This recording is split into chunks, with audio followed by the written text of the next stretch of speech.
the xenozoology station floated in orbit above Tharsis Prime, a world of crimson plains and crystal forests. Instructor Velmora, her chitinous frame gleaming under the station's lights, clicked her mandibles in obvious frustration as she escorted the human through the secure wing. "This is a waste of resources," Velmora said to no one in particular. Behind the reinforced observation glass, 6 Kthra cubs tumbled over each other in chaotic play. Each cub was the size of a large dog, covered in midnight blue fur that shimmered with bioluminescent patterns. Their eyes, 4 per cub, glowed amber with predatory intelligence far beyond their 3 months of age. The Kthra were apex predators from a death world. Adults stood 8 feet at the shoulder, hunted in coordinated packs, and possessed cognitive abilities that rivaled most sentient species. They were also critically endangered. Only 40 breeding pairs remained in the wild. The Galactic Conservation Initiative had rescued these 6 cubs from poachers. But there was a problem. Kthra cubs required intensive social learning during their first year. Without proper guidance, they would develop behavioral disorders that made rehabilitation impossible. They would be euthanized rather than released as dangerous, unstable predators. Velmora had brought in specialists, pack behaviorists from 3 different worlds, neural development experts, even an empath from the Singing Worlds. All had failed. The cubs were too traumatized, too aggressive, too damaged by separation from their natal pack. 27 days, Velmora continued. 27 days of the finest minds in xenozoology. These cubs attack anyone who enters. They refuse to eat properly. They're deteriorating. They passed through the human research section, a cluttered space that smelled of coffee and what humans inexplicably called pizza. Velmora's antennae twitched with distaste.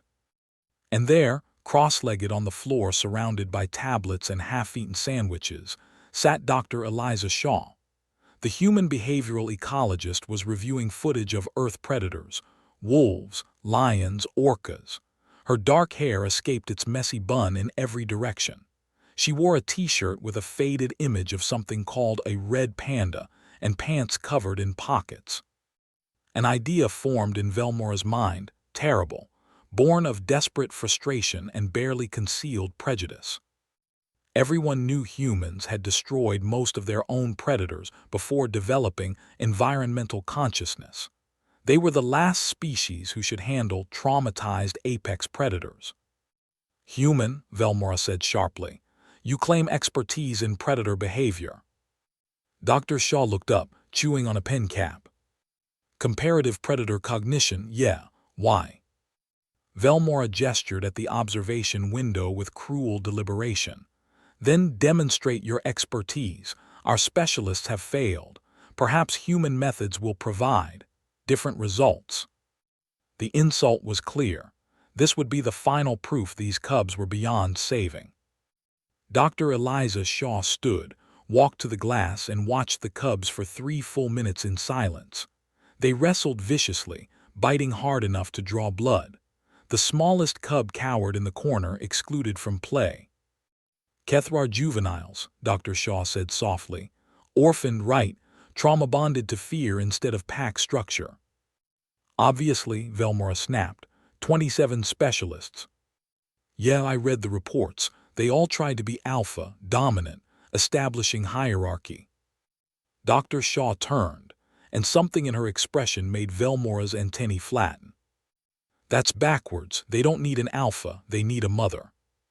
"Absurd. You lack the physical presence, the sensory markers, the—" "Give me 2 weeks." Velmora clicked her mandibles in disbelief. 2 weeks, you arrogant. 2 weeks or nothing, and I go in alone.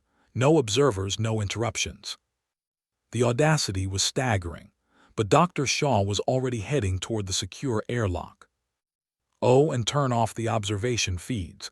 They can sense being watched." "Absolutely not. The safety protocols." Dr. Shaw paused at the door. "Your choice, but predators don't trust what they can't predict. Right now I'm predictable. Your specialists weren't." She entered before Velmora could respond. Velmora watched through the minimal security feed, mandibles clicking with anxiety. The cubs immediately noticed Dr. Shaw.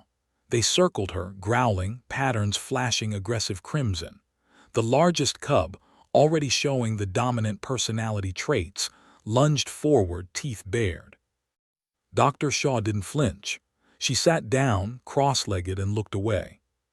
She ignored them. For 6 hours, the cubs tested her. They circled, snapped, even made mock charges. Dr. Shaw sat still, occasionally pulling out food and eating it herself without offering any. She hummed off-key human melodies. Finally exhausted, the cubs retreated to their corner, and Dr. Shaw slept. When she woke, she did something unexpected. She played. Not with the cubs, by herself. She rolled a ball, chased it, pounced on it, made ridiculous noises.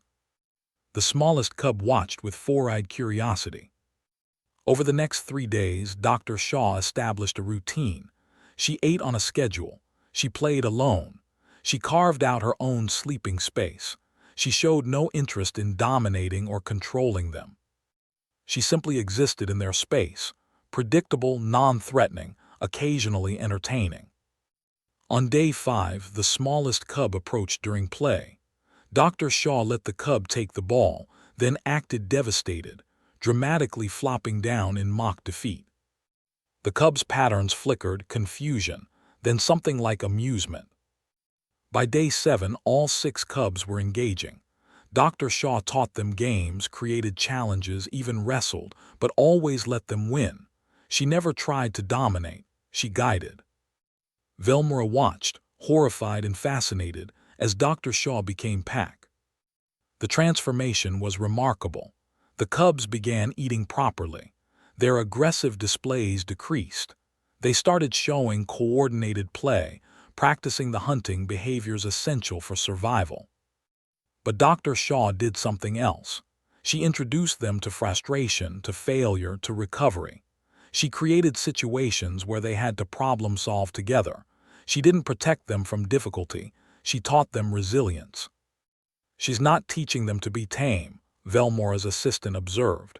She's teaching them to be wild. On day 14, Dr. Shaw opened the environmental simulator, a holographic forest with artificial prey. The cubs hesitated.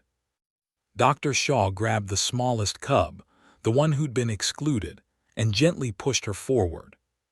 The cub looked back, uncertain. Dr. Shaw's body language was clear. You can do this.